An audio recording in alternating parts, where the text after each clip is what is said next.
This is Jonathan Aguilar here for Pro Boxing Fans. Delighted to be joined by unbeaten cruiserweight Nathan Thorley, all the way from Cardiff. Nathan, how you doing?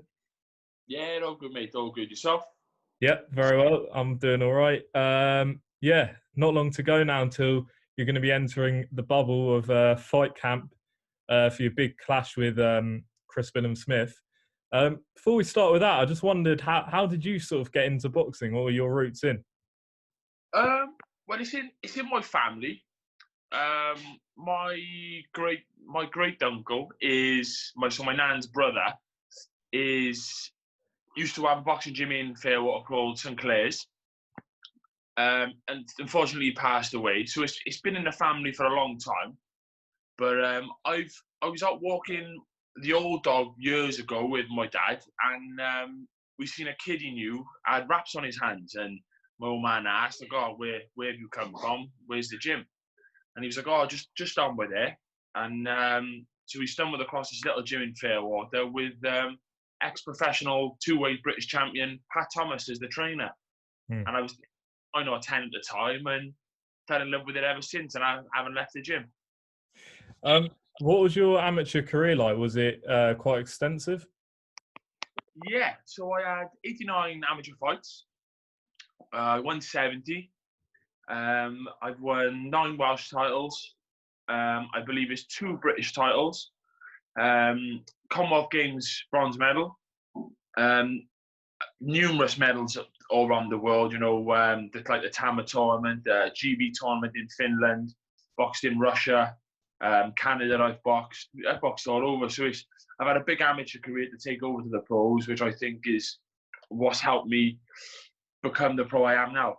I mean, you initially started your career light heavyweight, and you've since moved up to cruiserweight. What were the reasons for that move up? Do you feel just more comfortable at the weight? Yeah, well, making 12.7, 12.6.5, it was a killer. You know, I'm nearly 6'5", so I'm not a small fella. Get down to that weight, you know, I was doing things you shouldn't really be doing. You know, not really eating, training in bloody sweatsuits all the time. It was never really good for me. I had a chat with Gary, and he said, "Look, go up." And ever since I've come up, I feel a lot better, fitter, stronger, and I just feel a million times better at cruiserweight than I did at light heavyweight. Yeah. Obviously, you're fighting Chris Billam-Smith in the coming week. We've seen sort of the pictures of fight camp, which I guess you'll be heading in. Is it Monday or Tuesday? We got to go up Monday. We've got to be there for 10 o'clock Monday. Right. What have you made of what you've seen, I guess, on social media so far? It looks good, to be fair, for what he's done. Considering there's no fans and stuff allowed, it looks top notch, to be fair. So this fight was meant to be on that May 9th card in Cardiff. Now it's in the back of the garden, which is looking very impressive, I have to say. How much are you sort of anticipating this fight, and the fact that this was a fight that was meant to take place in May? You must be so fired up for it. Oh yeah, I'm chomping at the bit to get in there. You know, I've been training. I was meant to fight April, meant to fight May, then it was meant to be July, and now it's actually happening. I haven't stopped training. You know, really. I've probably had a week, 2 weeks off, but just been flat out, and I just really cannot wait to get in the ring and just exchange some leather. Obviously, we've seen on social media you sparring with Enzo Maccarinelli, which we spoke a bit off camera about, former cruiserweight world champion. How did that come about? Has that been something you've done in previous camps? No. Gary is very friendly with Enzo. Yeah. And Gary trained Enzo and asked him, would he mind helping? And Enzo was like, look, he said, I'm more than happy to help.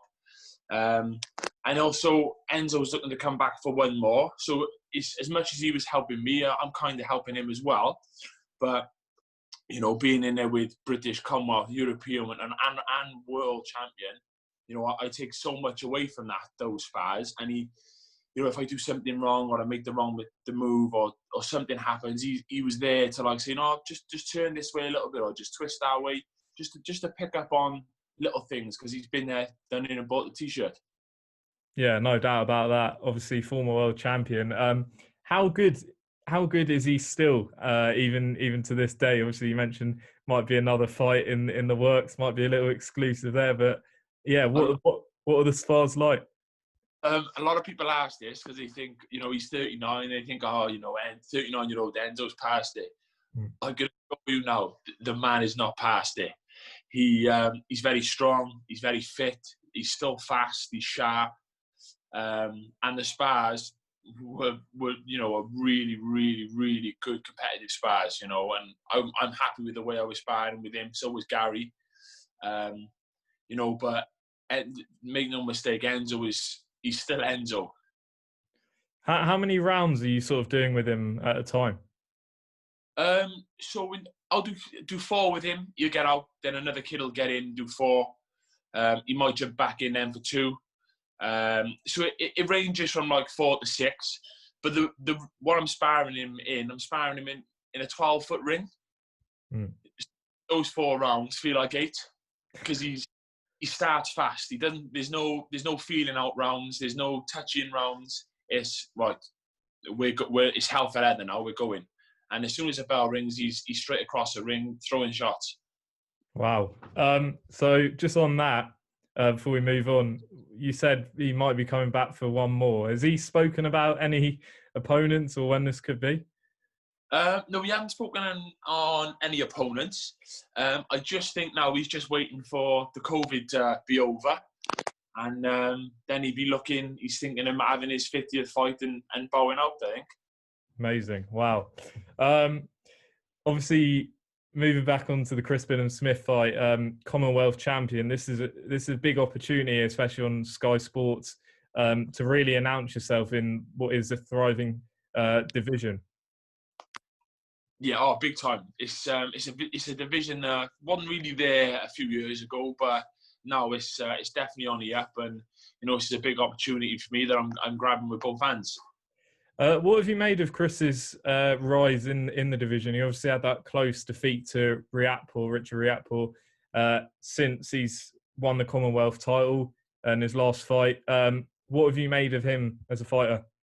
Well, he's good. He's sharp. He's strong. He's big. He's awkward. I've only watched him against Riatpour and Glover. They're the only 2 fights I've really seen. At first, I thought, well, I haven't watched it back recently. I thought he beat Riatpour, but a lot of people have said no, he didn't. He didn't do enough to win here and stuff. He beat Craig Glover very convincingly by stopping him. But then Craig was an all-round strong fighter, but I don't think he was up that ability where he hasn't got fast hands. He's just looking to get in close and be a powerhouse, and Chris just didn't allow him to do that. What have you seen in Chris's game from those fights that you've watched, which you feel you may have the beating of him? There's just certain little things he does that I know I do well, and I just think I can just catch him and I'll just make him look not silly, but just kind of outwork him. And I've got a hell of a task ahead of me, but I don't take fights unless I think I can beat someone, and I definitely think I can beat Chris. If you do beat Chris, it really puts you in a great position. As we mentioned, sort of some of the names in the division, a lot of people rank Chris in probably the top 3, I guess, in the UK. So to beat Chris would be a major scalp. Oh, but yeah, there's some top boys in that top 10 list. Beat him now next Friday, and it catapults me straight into that top 10, even the top 3. And then I've opened that door where people know my name, and they have to fight me. There's no avoiding me. Is boxing something you're doing full time? I know a lot of boxers combine sort of work and boxing. Are you in the position where you're doing this full time? No. I've been quite lucky at the moment with good sponsors and also good manager in Mo Pryor, but also being furloughed as well has helped. So it's like since April, I believe, I think I've been full time, and for me, it's helped massively, and it's helped me progress, and I feel a million times better now I've been able to train full time. So for me, COVID's a bit of a blessing. What was your job outside of boxing? I lifeguard. Okay. Yeah, nothing spectacular. So is that Monday to Friday, and you sort of train in between? Because I've spoken to some other boxers during this period who have jobs, and it's literally like train as soon as you get finished work, you're straight to training. You train in the morning before work. Like, how does an average day usually work? So luckily with me, with the leisure, I can kind of pick and choose my hours. Okay. I work around training, not the other way around. Sorry. Yeah, I train around work. So my training comes first, and that's first and foremost, and then work is later on. So I could work I can train within the gym at 11:30. So I could work 6 till 10 or 6 till 11, then I'm in the gym 11:30, and then back in the gym then in the evening. Say I'm back in the gym at 4, do an hour, I could go back into work then and do 6 till 10 or 6 till 10:30. You know, there's ways and ways about it, but it can be quite difficult because with hard training, it takes a lot out of you, and have to go back to work. It's not too nice. Yeah, I can imagine. So with that sort of out of the equation, I guess if this fight had happened in May, were you sort of still working around your work schedule as well? So this is kind of like you've had that sort of period away just to focus solely on this fight. Yeah, on the come up to May, I was still working. So luckily this has happened, and I've been able to train full time, 2-3 times a day, and 6 days a week. So it's been a blessing for me. Just a couple more I wanted to get your opinion on. First of all, obviously, you mentioned Enzo, Gary Lockett, your trainer. There's been some great Welsh fighters over the years.